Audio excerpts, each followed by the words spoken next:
Hey guys, tonight we're going to take a slow, deep dive into a world that feels a bit slimy, strange, and surprisingly methodical.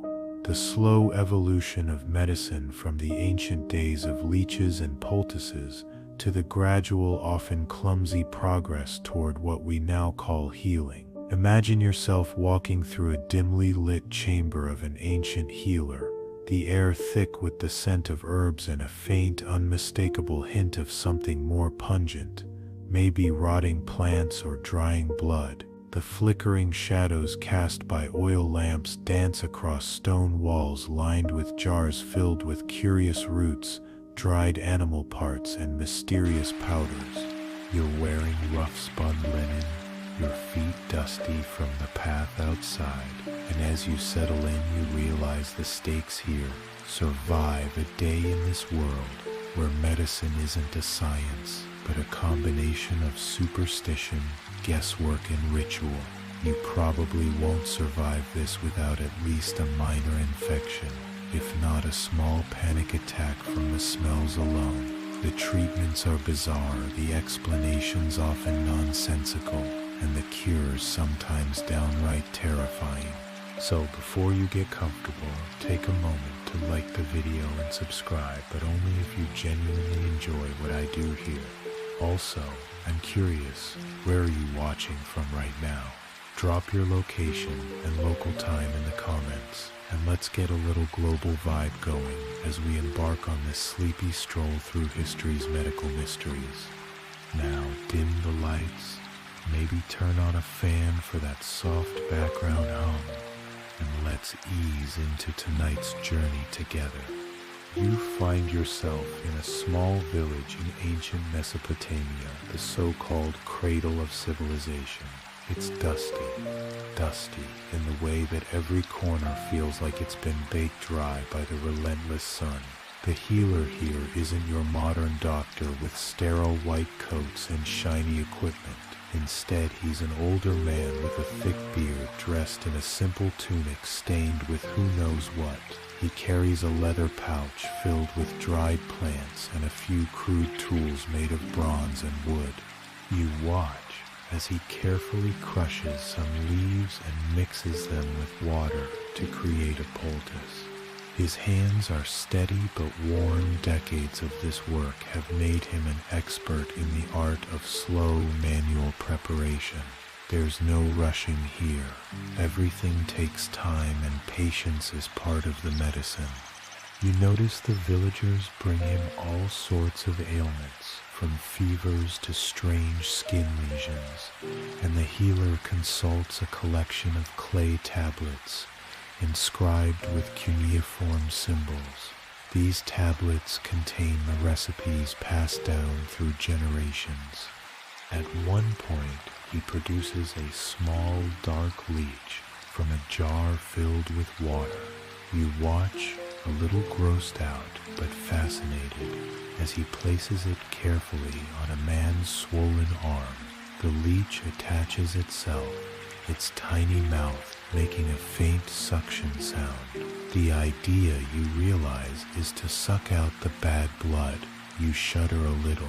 This is the ancient version of bloodletting, a practice that would last for centuries, well into the 19th century, despite its questionable effectiveness. As the leech slowly feeds, you take in the surrounding details. A few animals wandering nearby, the low murmur of village life, children playing just out of earshot. It's peaceful, but there's an undercurrent of tension. People know that illness can be fatal, and that this slow, uncertain treatment is their best hope. Moving forward in time, you find yourself now in ancient Greece, where the idea of medicine begins to shift slowly from superstition toward observation and logic.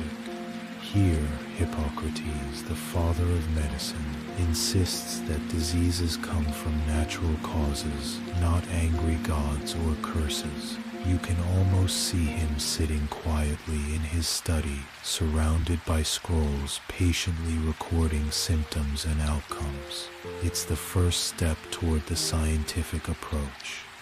But it's still a long, slow road. Treatments are often just as strange as before. You imagine Hippocrates recommending diet changes, rest, or the removal of excess bodily fluids through bloodletting. There's no magic cure, no pills to pop, just patience, observation, and a fair bit of guesswork. You wander through a bustling Greek agora where physicians discuss the four humors, blood, phlegm, black bile, and yellow bile, believed to balance health. The idea that everything in moderation applies to bodily fluids somehow shapes medical theory for over 1,000 years. Time gently shifts again, and you're transported to a medieval European monastery. Monks sit in quiet scriptoriums, copying ancient medical texts by hand under the soft glow of candlelight. The knowledge of ancient healers is preserved, but the practice is still deeply entwined with religious faith. You imagine the discomfort of patients as monks prepare herbal remedies. Dried lavender to soothe, honey for its mild antiseptic properties, or something more potent like henbane, which is both poisonous and medicinal. Sometimes these remedies cause more harm than good. You feel a twinge of sympathy for those who put their trust in these slow, tentative treatments. Then there's the rise of the barber surgeons, men who performed everything from shaving to amputations with little formal training. The tools they used are crude and terrifying by today's standards: saws for bones, razors for shaving, and leeches for bleeding. You shiver as you imagine the slow process of surgery without anesthesia and the ever-present risk of infection. The centuries roll by like a slow-moving river, carrying with them new ideas and discoveries. In the Renaissance, anatomy books with detailed drawings start to circulate.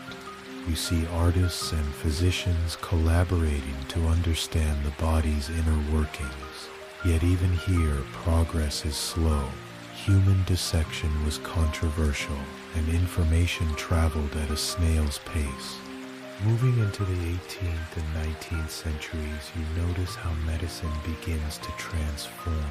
The invention of the microscope reveals unseen worlds of bacteria and parasites. Slowly, doctors realize that germs cause disease, not bad air or imbalance of humors. You can almost hear the cautious whispers in lecture halls as new theories challenge centuries-old beliefs. You picture yourself in a Victorian hospital ward, where cleanliness is just beginning to be taken seriously. Nurses scrubbing floors, doctors washing their hands, slow steps towards safer, more effective care. The air is heavy with the smell of carbolic acid used to disinfect wounds and the faint groans of patients undergoing treatments that are still far from perfect. And finally, you reach the dawn of the 20th century. You feel the weight of the past century's slow, sometimes painful progress finally paying off. Vaccines become widespread, anesthesia makes surgery bearable, antibiotics promise to defeat infections once and for all. Throughout this entire journey, one thing remains clear. Medicine evolved not through sudden leaps, but through countless slow, careful steps. It was a long story of trial and error, patience, failures, and small victories.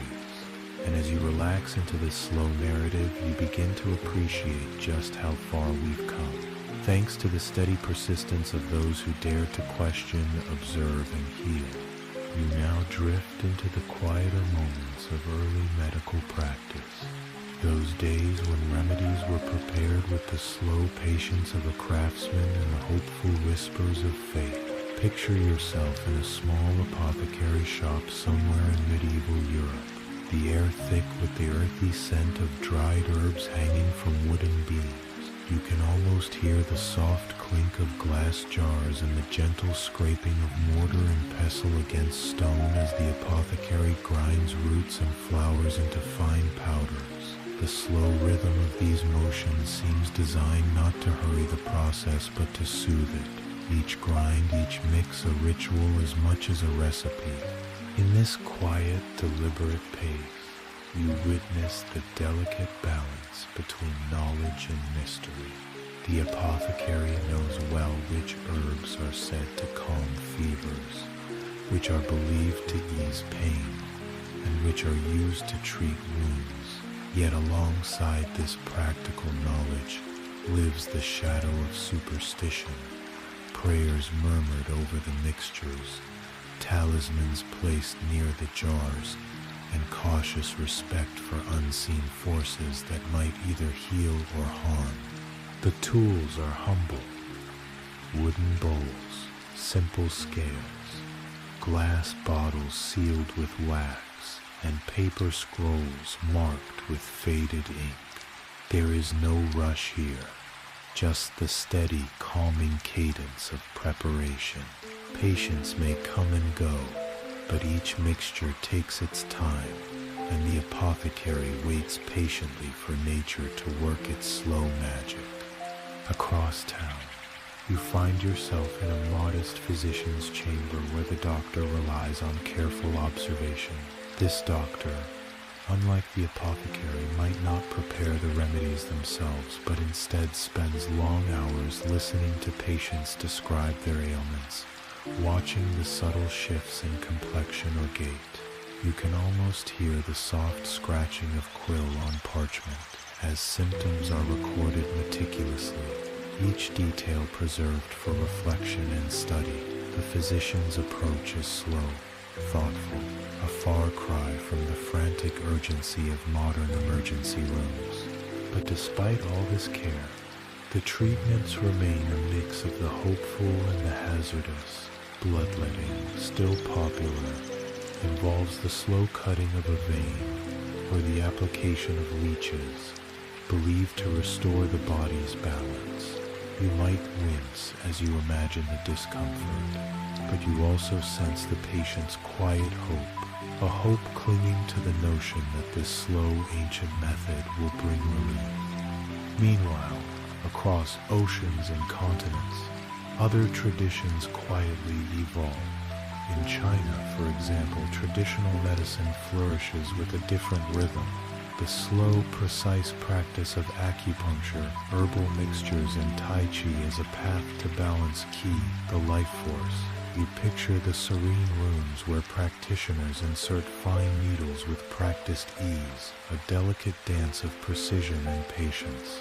The treatments here are not hurried. They follow cycles of seasons and energies, inviting the body to find its own gentle restoration. In the hot sands of ancient Egypt, medicine is a slow blend of ritual and early science. Papyrus scrolls contain detailed instructions for treating wounds with honey, a natural antiseptic, or wrapping injuries with linen soaked in resins. The healers move carefully, aware that their slow, deliberate hands can bring comfort or calamity. Every potion brewed, every bandage applied is a gesture steeped in centuries of tradition. Back in Europe, the slow march of progress continues through the Renaissance. You see scholars and artists like Andreas Vesalius painstakingly dissecting human bodies, mapping the anatomy with breathtaking detail. This work is slow and meticulous, often performed in chilly rooms where the faint scent of chemicals and decaying flesh lingers. These dissections challenge long-held beliefs, slowly unraveling the mysteries of the body layer by layer. You feel the weight of centuries of taboo and curiosity mingling in the air as knowledge creeps forward one careful step at a time. The printing press, invented around this time, spreads medical knowledge more widely than ever before, but information travels slowly. Books must be copied, studied, debated. You imagine a student poring over fragile pages late into the night, the soft scratch of quill and the flicker of candlelight their constant companions. This slow accumulation of knowledge sets the stage for breakthroughs still to come. As you move closer to the 18th century, the atmosphere shifts subtly. The Age of Enlightenment encourages reason and observation, yet medicine still struggles with old ideas. You find yourself in a crowded London hospital ward where physicians debate the humors even as new instruments like the stethoscope begin to emerge. The slow pulse of innovation beats steadily beneath the surface, even if the pace seems glacial. You watch as doctors begin to emphasize cleanliness, washing hands and instruments, and experiment with gentle anesthesia. The introduction of ether and chloroform promises to transform surgery from a terrifying ordeal into a manageable procedure, though these developments unfold gradually with caution and care. You imagine the patient on the operating table, heart pounding, surrounded by surgeons whose steady hands work slowly and deliberately. The smell of antiseptic mingles with the soft murmurs of encouragement, and the slow passage of time brings hope that pain and infection might soon be tamed. In rural areas, progress is even slower. Many still rely on folk remedies, poultices, charms, and prayers passed down through generations. You picture a grandmother mixing roots in her kitchen, her hands worn but steady, her voice calm as she recites ancient words of healing. Medicine, throughout all these centuries, is a tapestry woven with patience, faith, trial, and error. It is not a race, but a steady journey, one that teaches us the power of slow observation and the quiet hope of healing. You now find yourself stepping into the Victorian era, a time when the pace of life quickens but medicine still clings to its slow, methodical roots. Imagine the dimly lit halls of a London hospital where gas lamps flicker against peeling wallpaper and the low murmur of patients fills the air. Nurses, dressed in crisp white uniforms, move quietly between beds carrying bowls of warm water and bottles of carbolic acid. The scent is a sharp antiseptic sting, both reassuring and unnerving. Here, the slow evolution of medicine begins to take on a new urgency. The lessons of past centuries linger, but new discoveries press forward like cautious steps toward a brighter, healthier future. You watch as doctors scrub their hands with what seems like obsessive care, a ritual once dismissed as unnecessary now recognized as crucial. This slow adoption of hygiene practices is a silent revolution, a quiet but profound change in the way healing is approached. In this era, surgery transforms from a brutal, desperate act into a more precise, hopeful intervention.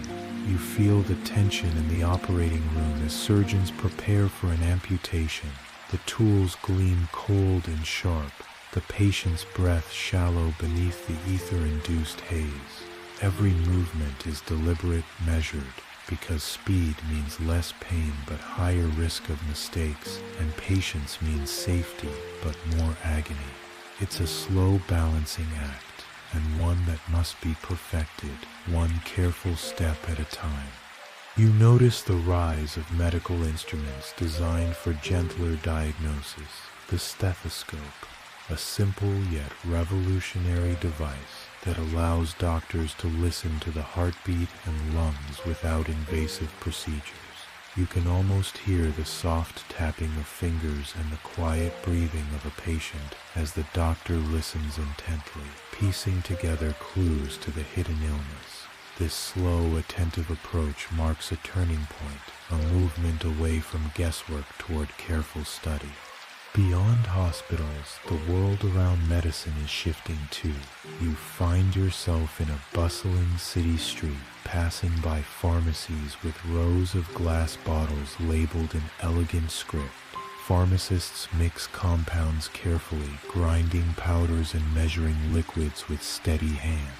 The pace here is slow but precise, and every preparation carries the hope of relief, even if many cures are still imperfect or placebo at best. In quieter corners, home remedies persist. You imagine a family gathered around a hearth, a mother preparing a herbal tea to soothe a child's cough. The ritual is slow and comforting, the boiling water, the steeping herbs, the warm cup cradled between hands. It is medicine as much for the soul as for the body, a pause in the frantic pace of life. Meanwhile, scientific research moves forward in slow waves. You picture men and women in dimly lit laboratories, peering through microscopes, recording observations in notebooks with ink-stained fingers. The discovery of germs as disease agents begins to take hold, transforming long-held beliefs about illness. Yet this knowledge is met with skepticism and resistance. Change, as always, requires time. Vaccination emerges as a beacon of hope. You envision the gentle prick of a needle delivering a small dose of weakened disease to build immunity. It's a slow, cautious process, met with both enthusiasm and fear. The promise of preventing deadly illnesses feels revolutionary, but acceptance takes years, decades even. As the 19th century progresses, anesthesia improves, antiseptics become standard, and surgery becomes safer. The pace quickens, but the lessons of patience and careful observation remain. Medicine is still an art as much as a science, a delicate dance between knowledge, intuition, and the slow unfolding of each patient's story. You feel the weight of history in this slow journey, how every cautious step, every hesitant discovery has brought us closer to the care we know today. It's a story not of sudden breakthroughs, but of steady, persistent progress. As the dawn of the 20th century stretches before you, you find yourself in a world that hums with the energy of rapid change. Yet medicine continues to honor the slow, meticulous tradition it was born from. Picture yourself stepping into a bustling hospital ward filled with the quiet urgency of innovation and the steady cadence of routine care.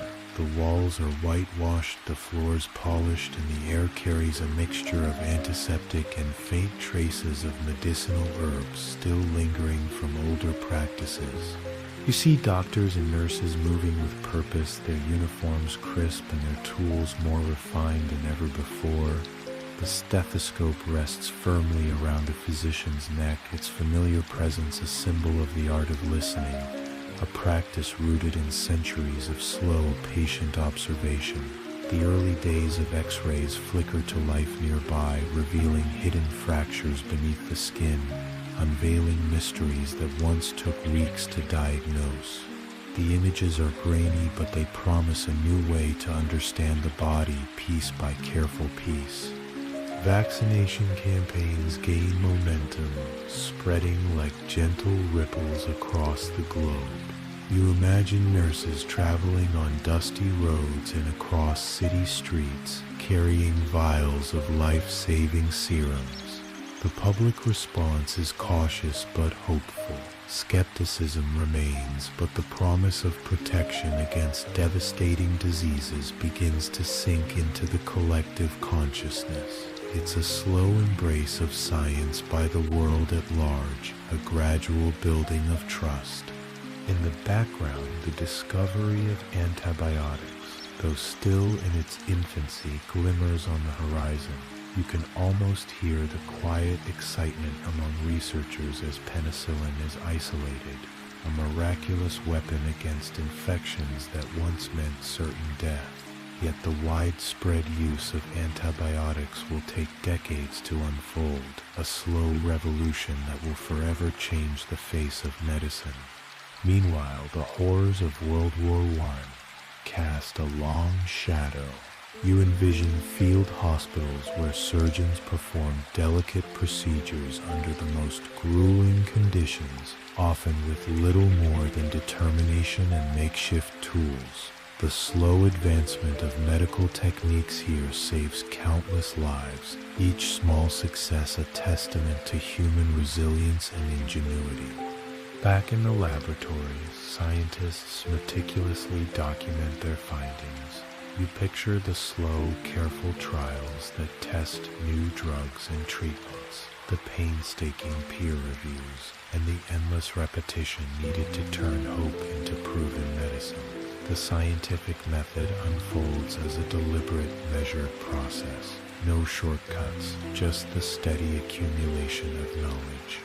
Throughout all this, the patient remains at the center, each story unique, each recovery a slow, personal journey.